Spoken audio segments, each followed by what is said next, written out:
These are the materials: string or shoelace, CD disc. I already cut the disc kasi gamit yung tela na gagamitin. Circle shape na tela, dark yung isang side para hindi siya madaling madumihan.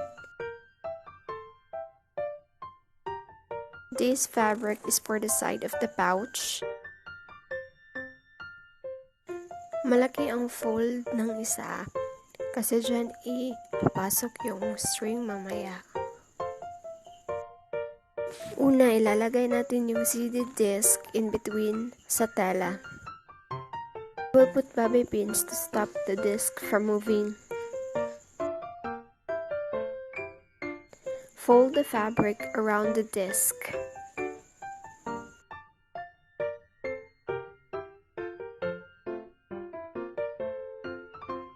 This is how it looks like.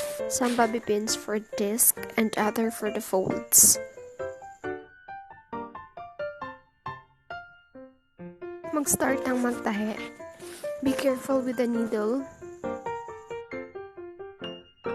I will use a ladder stitch here.